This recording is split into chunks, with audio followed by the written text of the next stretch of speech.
Primero que nada, quiero agradecer al comité organizador por la invitación que nos hicieron y sobre todo por este tema que seguramente pues ya han escuchado de él, y decidimos modificar un poco el título de la plática. Inicialmente era tamiz auditivo neonatal, sin embargo lo modificamos hacia la detección oportuna de hipoacusia congénita, en donde una herramienta que tenemos pues es el tamiz auditivo. Pero sí consideramos que hay información que debemos de tener como pediatras muy presentes para detectar a aquel paciente que tiene factores de riesgo.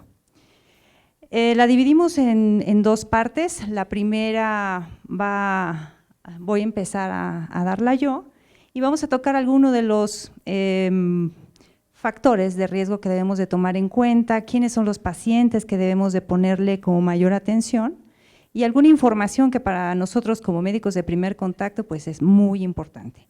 Y la segunda, que también creo que redondea muy bien la plática, es ¿qué vamos a hacer cuando tenemos nosotros un resultado de tamiz auditivo alterado? ¿Qué viene? ¿Qué le voy a decir al papá? No le puedo decir que está sordo, le tengo que decir que tiene algún problema. ¿Qué tenemos que hacer?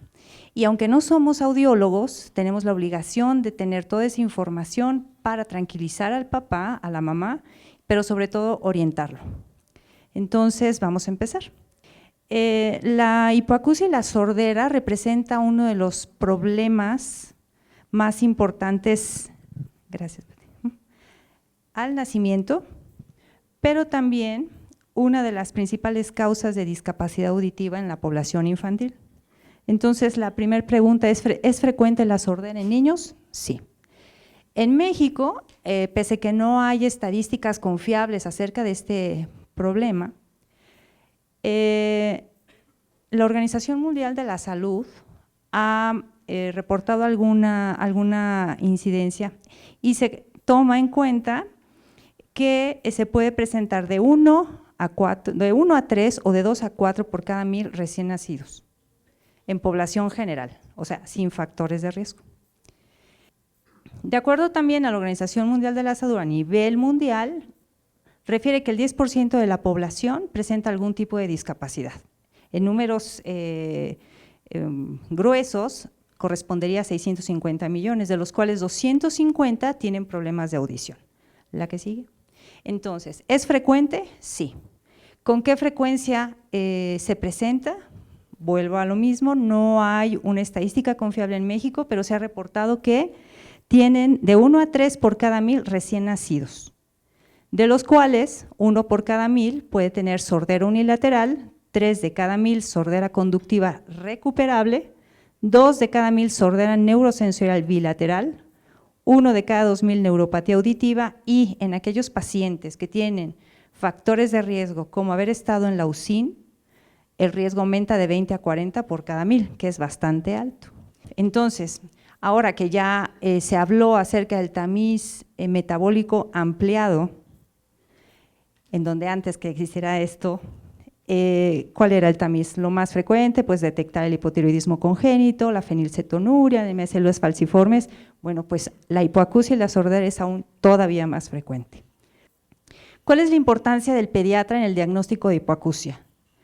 Es muy importante. El niño que no escucha, no habla, no tiene lenguaje, y el desarrollo neuromotor y social se ve truncado. Entonces, somos los médicos de primer contacto. ¿Qué herramientas tenemos para hacer el diagnóstico? El tamiz auditivo, seguido de información y derivación oportuna. Bueno, ¿en qué momento se tiene que hacer el diagnóstico?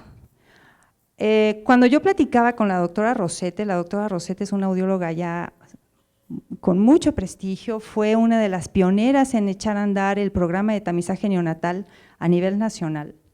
Me decía que el 40% el diagnóstico lo hacen los papás, pero para que el papá se hubiera dado cuenta que el niño no escucha es porque no habla. ¿Y eso a qué edad pasa? ¿Sí? Entonces, el diagnóstico se debe hacer en los primeros 6 meses de vida para poderle ofrecer al niño el tratamiento necesario para poderlo integrar a la sociedad, para que pueda ir a la escuela, para que pueda hacer una vida normal. Entonces, esa es la razón. La justificación, sabemos que los 2 primeros años de vida es el periodo crítico, no nada más para la adquisición del lenguaje, para el desarrollo del niño, es fundamental, por la plasticidad cerebral, por un montón de condiciones que ya conocemos. Bueno, esta diapositiva me parece que es muy valiosa, porque todavía, seguramente en su consulta privada, no falta la pregunta de los papás, oiga doctor, ¿qué cree? Mi hijo no habla, pero pues me dijeron que era flojito, que yo esperara, ¿no? O sea, no, usted no se preocupe, espérese tantito, el niño va a hablar. Nunca debemos de menospreciar eso, ¿sí? Entonces hay que quitarnos algunos mitos. Uno, el sordo es tonto. Ah, mira, pobrecito. ¿No? No. ¿El sordo necesariamente es mudo? No es cierto. ¿La sordera es intratable? Tampoco. Los niños que taran en hablar son flojitos y no requieren de atención. Los aparatos para oír solo marcan a los niños y los niños sordos no pueden adaptarse al mundo de los oyentes. Pues no, la que sí. Entonces, ¿cuál es nuestra función? Primero, definir, ¿este niño escucha o no escucha? ¿No? Y para eso ahorita vamos a ver qué herramientas tenemos y cuáles son los pasos que debemos de seguir. Pero sobre todo, es qué grado de hipoacusia tiene el niño. ¿Es leve, es moderada, severa, profunda? No, pues es sordo, ¿no? Lo que yo había comentado, el 40% de los casos, el diagnóstico lo hacen los papás. Y no es aceptable tranquilizar a los padres sin haber efectuado antes las exploraciones oportunas.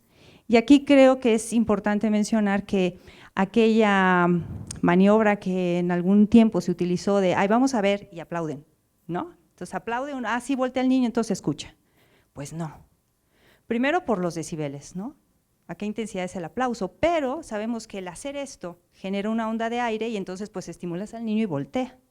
Entonces esa maniobra ya no, la campanita, que de repente hacían esto, pues tampoco. Entonces no es aceptable tranquilizar a los papás cuando ellos están notando que algo pasa con su hijo. A lo mejor no saben qué es, pero algo le notaron, hay que tener cuidado. Bueno, el diagnóstico lo debemos de hacer nosotros, debemos de conocer y advertir cuáles son los factores de riesgo. Es bien importante esto, el 50% de las hipoacusias sensoriales no tienen factores de riesgo. O sea que aunque ahorita yo los voy a mencionar y que muchos de nosotros tal vez ya los conocemos, en población general 1 a 4 por cada 1000 puede estar con algún grado de hipoacusia y puede no haber ningún antecedente genético. Entonces es un volado. Contar con una exploración auditiva anterior normal no garantiza el futuro, ya que existen sorderas progresivas o de presentación tardía. Entonces, ahorita que vamos a hablar del tamiz auditivo, diríamos, bueno, hay que explicarle al papá. Estamos hablando de una hipoacusia o sordera congénita. El hecho de que el tamiz auditivo, al igual que el metabólico, es como un cribaje, ¿no? Vamos a sacar a ese niño del grupo en general y hay que estudiarlo, hay que hacer pruebas confirmatorias. Aunque esa prueba confirmatoria en ese momento salió sin problemas, no lo podemos soltar y menos si tienen factores de riesgo, ¿sí? Hay que decirle, bueno, ahorita el niño escucha muy bien, pero en 10 años no sabemos, en 2, en 3, ¿no? Porque eso también es importante. Al rato le hago el tamiz auditivo y le digo a la mamá, escucha perfecto, y en 2 años regresa, es que usted me dijo que el niño oía bien. Estamos en un problema, ¿verdad? Entonces es importante. Básicamente es para hacer el diagnóstico desde el nacimiento. ¿Cómo puedo sospechar si el niño es sordo? Pues generalmente los niños son retraídos, son agresivos o distraídos, hay bajo rendimiento escolar, puede haber retraso en el desarrollo del lenguaje, las conductas sospechosas, pues girar la cabeza para oír con un solo oído, subir mucho el volumen del radio o del televisor, gritan en lugar de hablar y manipularse la oreja. Eso también es un dato muy frecuente. ¿La que sigue? Bueno, de acuerdo a la Junta del Comité para Manejo de la Sordera Infantil, hay factores de riesgo, ¿no? Del nacimiento a los 28 días de edad corregida, algunos de los factores de riesgo son peso al nacimiento menor de 1,5 kilos, la prematurez, la hipoxia, un Apgar bajo a los 5 minutos y infecciones in útero por el complejo Storch. Haber estado en la unidad de cuidados intensivos neonatales más de 5 días. Esto es muy importante, el estigma o signo ligado a hipoacusia. Hay muchísimos síndromes genéticos que se acompañan de hipoacusia. Pero sabemos como pediatras que hay una regla, cuando un niño tiene un defecto, seguramente hay otro por ahí y hay que buscarlo, ¿no?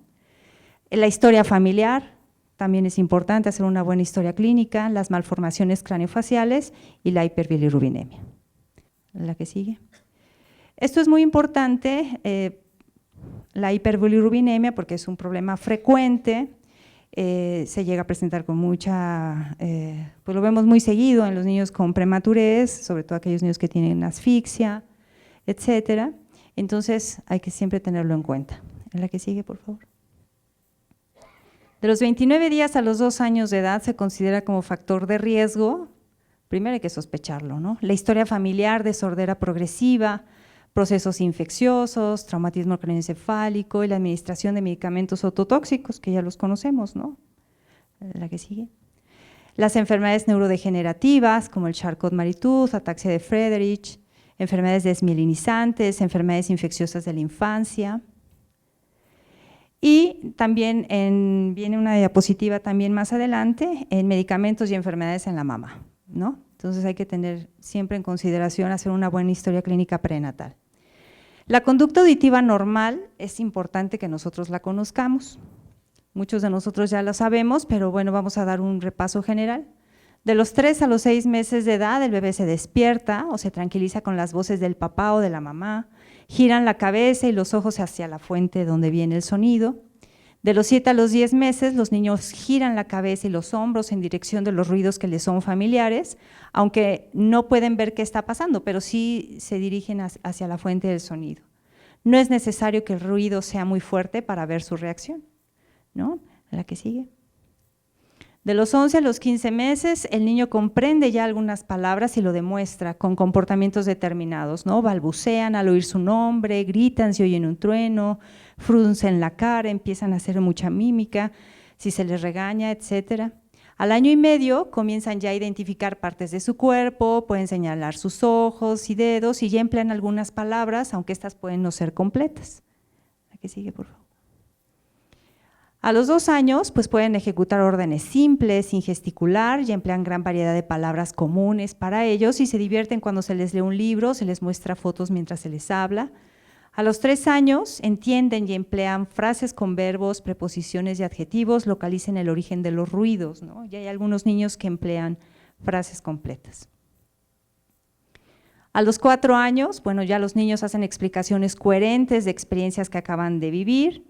A los 5 años el lenguaje es inteligible, aún es normal encontrar algunos defectos de pronunciación, se emplean correctamente los pronombres y se pueden entablar ya una conversación con el pequeñito. Ahora, ¿cuál es la causa de la sordera? Existen muchísimas causas, las voy a mencionar, pero aquí lo más importante es aquellas causas que nos van a provocar hipoacusia o sordera congénita, ¿no? Pero bueno, malformaciones es una de las causas, las alteraciones genéticas, hay que dividirlas en sindromáticas y no sindromáticas, procesos infecciosos, medicamentos, traumatismos, algunos tumores y enfermedades del metabolismo. El 75% de las hipoacusias congénitas no son sindromáticas, o sea, no se integran en un síndrome, pero hay más de 33 genes identificados en las hipoacusias, 4 de ellas con mutaciones mitocondriales. Entonces, pues es todavía un poco más delicado el que se nos vaya a pasar si vemos que un niño luce aparentemente normal. Y lo más frecuente, pues es la lesión coclear en la mayoría de los casos donde hay sordera sensorial. Y tan frecuente es que en la segunda parte de la plática se va a hablar acerca del implante coclear. La que sigue. Las hipoacusias que forman parte de un síndrome corresponden del 10 al 15%, ¿no? De los casos, hay más de 100 genes identificados y pues necesitamos tenerlos en mente, los síndromes como más frecuentes, ¿no? Para tenerlos presentes. En la presencia de un estigma es obligado a realizar un estudio audiológico completo. Esto quiere decir que si yo tengo una trisomía 21, que es lo más frecuente, o algún síndrome, forzosamente lo tenemos que tamizar. De hecho, ya como norma oficial ya en este país, todo centro hospitalario donde sea materno-infantil tiene que realizarse el tamiz auditivo. Eso ya es como un decreto. La que sigue. Y estos son algunos de los síndromes que pueden acompañarse de hipoacusia. Detenernos en cada uno de ellos, bueno, pues nos llevaría horas, ¿no? Pero hay algunos que ya los tenemos como más presentes, como el síndrome de Alport, Hunter, Horler, Morquio. La que sigue, ¿no? La que sigue. Si se pueden fijar, hay muchísimos. La que sigue.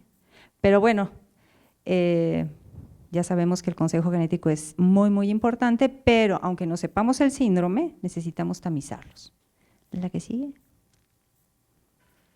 La que sigue. Ahora, los factores de riesgo para sordera tardía o progresiva, eso es muy importante porque pues yo lo voy a hacer a lo mejor en los primeros días de vida el tamiz auditivo y todo va a ser normal, pero cuidado, yo no puedo soltar a ese paciente, le tengo que dar seguimiento porque puede presentarse más adelante, ¿no? Y de entre los factores de riesgo para sordera tardía o progresiva está la otitis neonatal, la hipertensión neonatal, el antecedente de haber estado con ventilación mecánica menos de, bueno, a 14 días aproximadamente, el reflujo gastroesofágico, el antecedente de sordera familiar, las meningitis bacterianas, el que se haya sometido a una cirugía con circulación extracorpórea y las hemorragias interventriculares. Los medicamentos ototóxicos, ¿no? Generalmente cuando tenemos un niño prematuro, bueno, pues ya saben, ¿no? Ventilación mecánica, cursa con ictericia, están con fototerapia, los aminoglucósidos, los diuréticos de asa, bueno, le llueve. Entonces son factores de riesgo, ¿no? Enfermedades autoinmunes, accidentes vasculares, ya esto es un poco más, pues más raro, el trauma acústico agudo, la que sigue. Y algunas toxicomanías maternas, como el tabaco, el alcoholismo, el uso de algunas drogas en la mamá, y bueno, los medicamentos que ya había comentado. Ahora sí, ¿qué herramienta tenemos para hacer o detectar un caso sospechoso de tamiz auditivo? Pues, de hipoacusia, pues el tamiz auditivo. ¿Cómo funciona? Eso lo vamos a ver un poco más adelante, pero finalmente la fisiología de la audición, ¿cómo manda el estímulo, el aparato de tamiz auditivo? Pues es igual, manda el estímulo sonoro, viaja por todo el conducto auditivo, pasa el oído medio, la cóclea y recibe la respuesta. Como tamizaje, el resultado que te va a arrojar el aparato es pasa o no pasa. Generalmente empezamos con a 35 decibeles, que es la intensidad de un susurro, y si ahí no sale normal, sale con algún grado de hipoacusia, tenemos que ir aumentando los decibeles para que en el momento que yo refiera a ese paciente con el audiólogo, pueda decirle por lo menos si es una hipoacusia leve, moderada, severa o profunda, ¿no? La que sigue, la que sigue.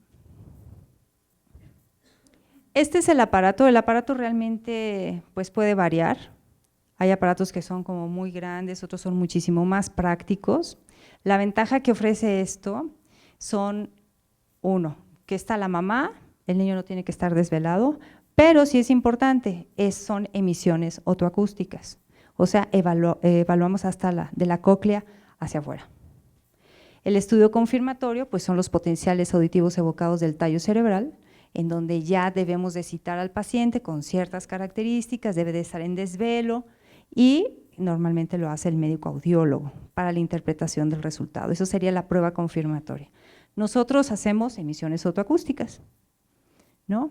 Este aparato, ese es lo que tenemos ahí en el hospital de Pemex Picacho.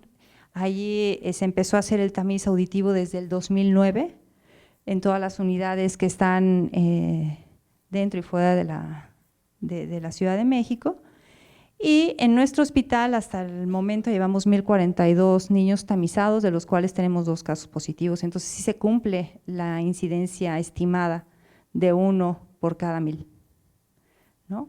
Creo que el paciente 700 y fracción fue el primero que tuvimos con hipoacusia. ¿La que sigue? La importancia de echar a andar un programa de detección oportuna de hipoacusia fue justo porque es un problema realmente muy frecuente, y de acuerdo a la Convención de los Derechos de las Personas con Discapacidad, fue aprobada en la ONU el 13 de diciembre del 2006. Y aquí la Secretaría de Salud echó a andar un programa que en el 2012, en donde todas las unidades deben de realizar el tamiz auditivo. El gran problema es que es un estudio que cuesta, ¿no? Y que además no se le ha dado la difusión necesaria. Todavía hasta hace algunos años, en una plática, me acuerdo muy bien, se habló del tamizaje auditivo y muchos de nosotros no sabían de qué trataba, cómo se hacía y a ver dónde y de qué nos va a ayudar, ¿no? Entonces tenemos que difundir que existe el tamiz y que se tiene que realizar. El objetivo del programa pues, fue justo establecer el tamiz auditivo neonatal como un procedimiento rutinario y obligatorio en todas las instituciones del sector salud y las organizaciones de sociedades civiles. ¿La que sigue? ¿A qué edad se le tiene que hacer el tamiz auditivo?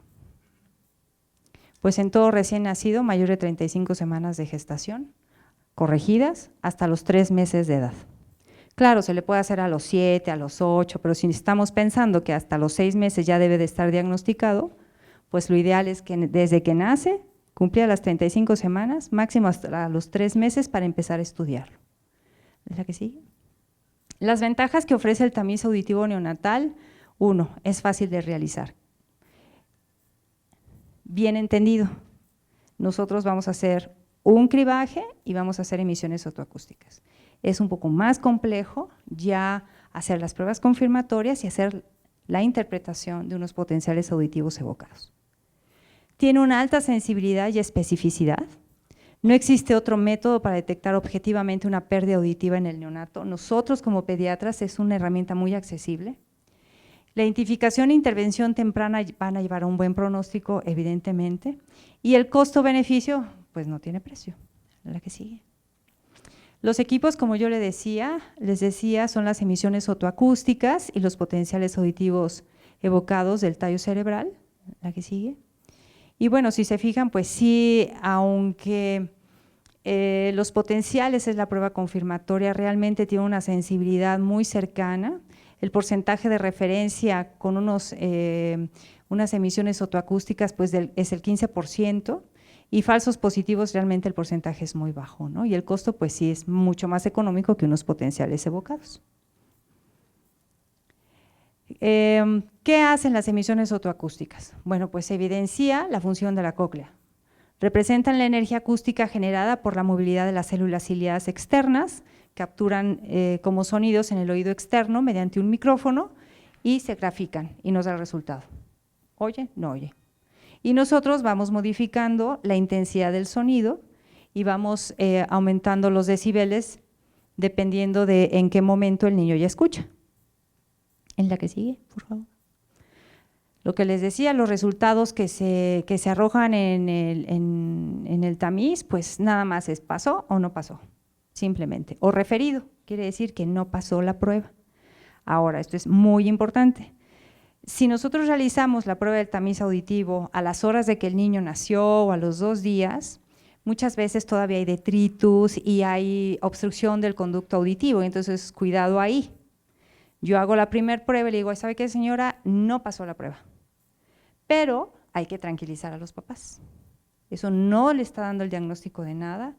Hay que hacer 3 pruebas, ¿sí?, en diferentes días, para nosotros entonces ahora sí sospechar de que este niño puede tener alguna alteración. Y es cuando podemos empezar a platicar a los papás de que pudiera haber algún grado de hipoacusia, no antes, ¿no? Porque simplemente está ahí sucio el conducto auditivo y entonces hay que darle espacio y darle un tiempo, una semana, 15 días para volverle a hacer la segunda o la tercera prueba. ¿La que sigue?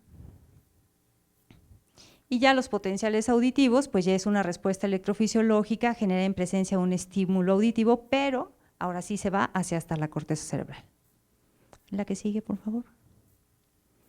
Un tamiz fallido no hace un diagnóstico definitivo de sordera. Eso es bien importante que nosotros lo sepamos para saber qué decirle a los papás y cómo decírselos para que no se vayan angustiados y sobre todo no hacer un diagnóstico que que todavía no está bien fundamentado.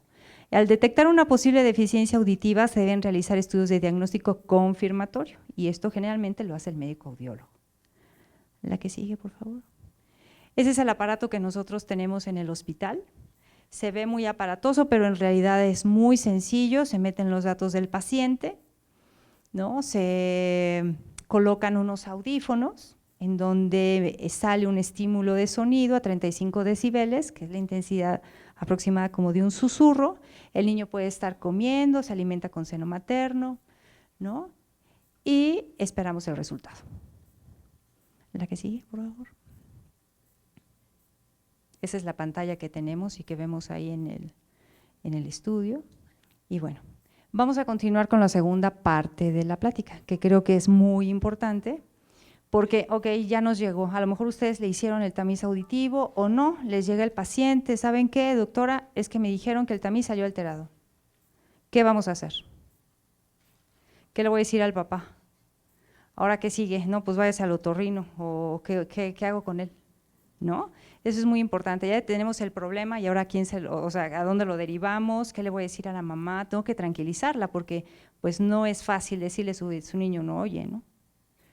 Y esa parte nos va a hacer favor la doctora Graciela Jiménez, ella es médico audiólogo del Hospital Central Sur de Alta Especialidad, quien nos va a sacar de estas dudas.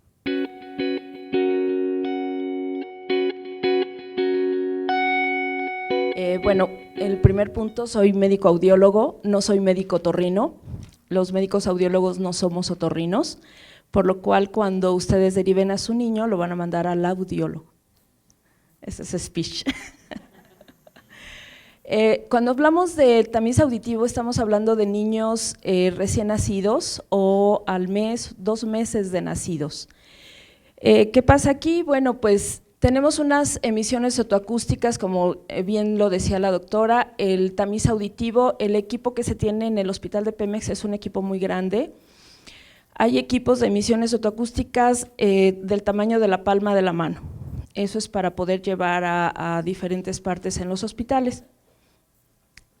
Y pasa o no pasa, es positivo o negativo. ¿Qué pasa cuando es positivo? Pues se le dice al papá que bueno, pues que su audición es en ese momento normal y se puede dar de alta al pequeño. Pero ¿qué pasa cuando es negativo? Bueno, ya mencionaba la doctora, lo vamos a repetir en 2 ocasiones. Si continúa siendo negativo, es aquí cuando se va a derivar al médico audiólogo. ¿Qué vamos a hacer nosotros como médicos audiólogos? Vamos a hacer el estudio de potenciales evocados auditivos de tallo cerebral. Como bien lo dijo la doctora, las emisiones otoacústicas van a ver solamente la integridad funcional de las células ciliadas en la cóclea, no se va a meter con otra zona. ¿Qué son los potenciales evocados? Es un estudio en donde tenemos que tener al niño dormido, le ponemos unos electrodos y le vamos a poner unos audífonos para estimular desde la cóclea hasta colículo inferior, para saber si hay integridad de la vía auditiva o no. Aquí está qué es lo que vamos a medir con los potenciales auditivos. Lo vamos a hacer por medio de ondas. Estas ondas tienen que tener amplitud y tienen que replicarse. Se pasan decibeles, tenemos que pasar decibeles a 80 decibeles, una intensidad alta para poder identificar las ondas sonoras de toda la vía auditiva y poder confirmar si ese niño tiene audición normal o no. Estos son unos potenciales, unos normales. Si ustedes se fijan aquí podemos identificar las ondas, la 1, la 2, la 3, la 4, la 5 y lo que vamos a hacer es ir bajando la intensidad del estímulo hasta que encontremos la onda quinta. La onda quinta es la última en desaparecer en unos potenciales auditivos normales. Si nosotros tenemos la onda quinta presente a 20 decibeles, tanto del oído derecho como del oído izquierdo, decimos que ese niño tiene una audición normal. En esta diapositiva verán pues que no hay identificación de las ondas, entonces aquí podemos sospechar que ese paciente tiene una hipoacusia. ¿Qué pasa si los potenciales son normales? Aquí ya estamos hablando de los niños que llegan con detección de hipoacusia de 2, 3, 4 años. Si ese niño tiene unos potenciales normales y ese niño no habla, los papás lo llevaron con el pediatra porque le dicen, ¿sabe qué, doctor? Pues su hermanito de 5 años habló al año y él no quiere hablar. O aquellos niños que son hijos únicos, que conviven solo con adultos y no habla nada. ¿Qué vamos a hacer con estos niños con potenciales evocados normales? La especialidad tiene algo que se llama foniatría. Los médicos foniatras son los encargados de ver las alteraciones en el lenguaje cuando los niños tienen audición normal. Y también nos apoyamos con terapia de lenguaje. Esto es algo que a lo mejor muchos de ustedes desconocían. El área de la audiología están también los foniatras y nos apoyamos para esos niños con retraso en la adquisición del lenguaje en las terapeutas de lenguaje. Estamos hablando también de aquellos chiquitos que tienen algún retraso mental en donde los potenciales también son normales, entonces nos vamos a apoyar con los foniatras y con las terapeutas del lenguaje. ¿Qué pasa cuando ese niño es sordo? Esos niños sí se quedan con nosotros como audiólogos. Pero también ahí vamos a determinar la adaptación de un auxiliar auditivo y también los vamos a derivar a terapia de lenguaje para que nos apoyen en su desarrollo del lenguaje. Esta gráfica es muy, muy importante. Esto es un audiograma. En la parte superior tenemos las frecuencias, aquí tenemos los decibeles, la audición normal es hasta los 20 decibeles. Si se fijan, es el canto de los pájaros, el movimiento de las hojas de los árboles, incluso a veces pues hasta el mosquito, las moscas, cuando tenemos audición muy buena, pues podemos escucharlos. De 20 a 40 empezamos a tener ya pérdidas auditivas y esta zona sombreada que ustedes ven aquí, nosotros le llamamos zona de lenguaje. Esto es muy importante porque, como bien lo decía la doctora, dependiendo de la pérdida auditiva vamos a tener los trastornos del lenguaje. Si un paciente tiene una pérdida auditiva por arriba de la zona del lenguaje, lo más probable es que ese paciente no vaya a tener alteraciones del lenguaje y pueda desarrollar un buen lenguaje, a lo mejor con fallas articulatorias, pero va a desarrollar lenguaje. Y son todos estos niños que van mal en la escuela. Y por ahí me tocó una vez que a una niña la diagnosticaron como crisis de ausencia cuando tenía una hipoacusia moderada. Los pacientitos que van a tener una pérdida auditiva en la zona del lenguaje también van a desarrollar lenguaje, aunque con más problemas de articulación. Cuando tenemos pérdidas por debajo de la zona del lenguaje, ahí es el problema, son niños que no van a hablar y son niños que tenemos también que rehabilitar con auxiliares auditivos. La que sí.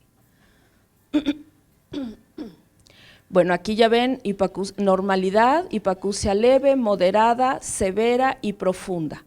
Dependiendo de dónde esté la pérdida auditiva, vamos a tener los trastornos del lenguaje. Otra gráfica de una pérdida auditiva en que abarca la zona del lenguaje y las frecuencias agudas. Bueno, cuando tenemos una pérdida auditiva superficial moderada, ahí los auxiliares auditivos nos van a ayudar. Adaptamos los auxiliares, el niño empieza a escuchar y empieza a desarrollar su lenguaje. Nos apoyamos con terapia de lenguaje para que las fallas articulatorias sean menos. Pero ¿qué pasa cuando tenemos una hipoacusia profunda? Aunque adaptemos los mejores auxiliares auditivos, los más potentes, el niño no habla. Sí responde cuando escucha el sonido, dice el papá, pues es que sí voltea, doctora, pero no habla y tiene ya 2 años con los auxiliares auditivos. ¿Qué vamos a hacer? Aquí es cuando nosotros pensamos en el implante coclear. ¿Qué es un implante coclear?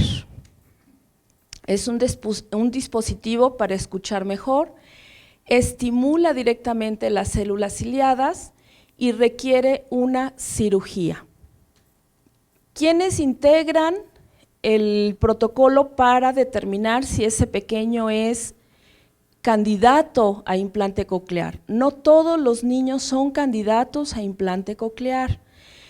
Aquí tenemos que tener varios factores. Los niños con hipoacusia superficial, moderada o severa generalmente no son candidatos a implante coclear. ¿Por qué? Porque los auxiliares auditivos nos van a ayudar para que ese niño pueda escuchar las letras y pueda desarrollar adecuadamente su lenguaje. Los niños que tienen pérdidas profundas, esos niños son los candidatos ideales al implante coclear. Entonces, el protocolo lo integra el médico audiólogo, el médico otorrinolaringólogo, debemos de tener un médico foniatra, tenemos que apoyarnos muchísimo con la licenciada en terapia del lenguaje y tenemos que tener una licenciada en psicología porque ese niño se va a someter a una cirugía y el implante coclear lo va a tener que utilizar toda su vida. ¿Cuál es el candidato ideal para implante coclear? Los niños menores de 4 años. ¿Por qué menores de 4 años? Mientras más pequeños, las vías auditivas y de lenguaje no están atrofiadas. Mientras más grande, hemos tenido niños que se han diagnosticado a los 4 años y de aquí a que les compran los auxiliares y de aquí a que van con el médico y de aquí que se les ocurre mandarlo al otorrino y el otorrino al audiólogo, perdemos tiempo valioso y cuando queremos rehabilitarlo ya no es factible del lenguaje. Ese niño va a poder escuchar, pero no va a hablar. Que tenga hipoacusia profunda bilateral. Las hipoacusias profundas unilaterales no se adapta implante coclear. Se puede poner un auxiliar auditivo, pero no son candidatos a implante coclear. Y que la ganancia con los auxiliares no alcance la zona del lenguaje. Estos son puntos para un buen candidato a implante coclear. Aquí subrayé mucho la familia comprometida porque el implante va a ser para toda la vida, la rehabilitación va a ser para toda la vida, la terapia del lenguaje va a ser por lo menos de 10 a 15 años de su vida tiene que ir a terapia del lenguaje. Y si ese paciente vive en Timbuktu y tiene que estar viniendo cada 15 días, entonces hay pacientes que se pierden. Hemos tenido en el hospital ya 2 niños que se han perdido, se les puso el implante y esos niños no regresaron al hospital. Este es un implante coclear, tiene varias partes, tiene, la que sigue por favor, tiene partes externas, que serían estas, y tiene las partes internas que es el otorrino el encargado de hacer una cirugía para que estos son los electrodos van a ir dentro de la cóclea para poder estimular las células ciliadas. Aquí está una pequeña imagen, esto es la antena, el procesador, entonces todo el sonido que llega a este procesador, lo pasa a la antena, hay un aditamento interno y de aquí se pasa la estimulación hacia la cóclea, para que después de la cóclea se vaya a las zonas centrales de la audición y el lenguaje y puedan ser estimuladas. Atraviesa el oído medio, no lo toca, nada más es atravesar para que los electrodos entren por la ventana oval hacia la cóclea. Es una cirugía pues muy delicada, tiene que haber un otorrino experto, no todos los otorrinos van a poner implante, tiene que ser un otorrino que tenga experiencia en cirugía de oído para poder hacer este tipo de procedimiento. Y bueno, pues aquí hay un aditamento interno, esto se pone por dentro en el cráneo, para que haga contacto con las estructuras externas. La que sigue, por favor. Bueno, hay otra hacia la cóclea, la que sigue. ¿Qué vamos a hacer después de que el niño se implanta? El niño se implantó y ahí pues prácticamente termina la función del otorrino.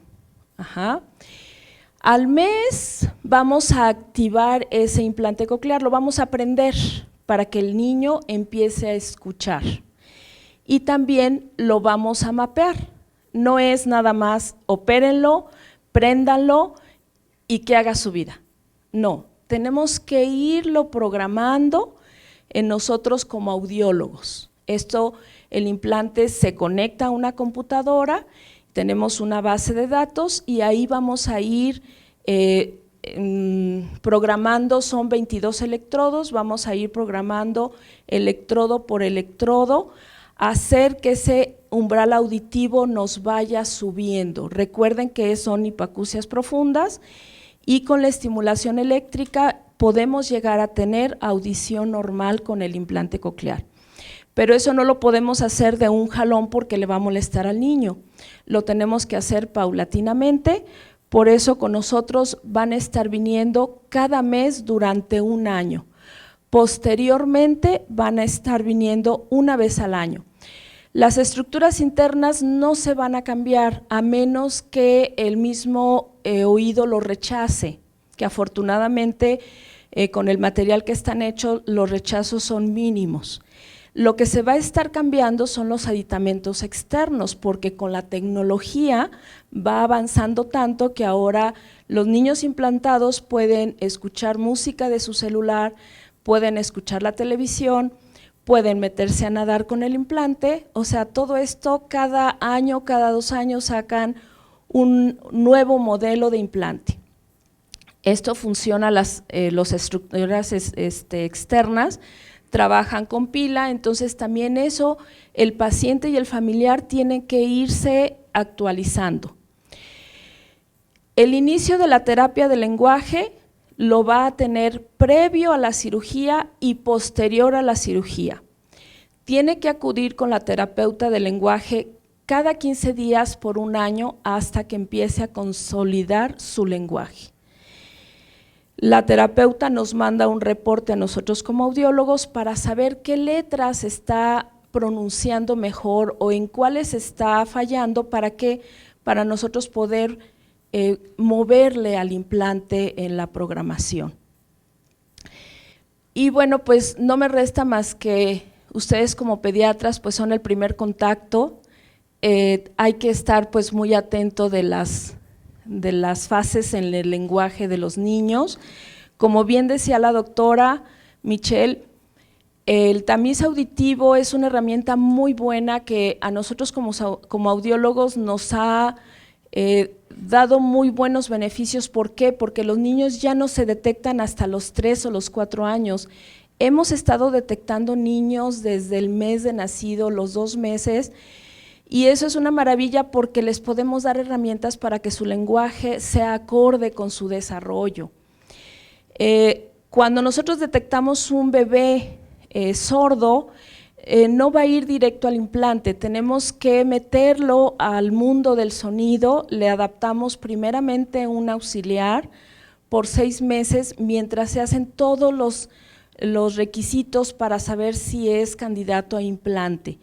Después de 6 meses de estimulación auditiva es cuando vamos a someterlo a todo este procedimiento de implante coclear.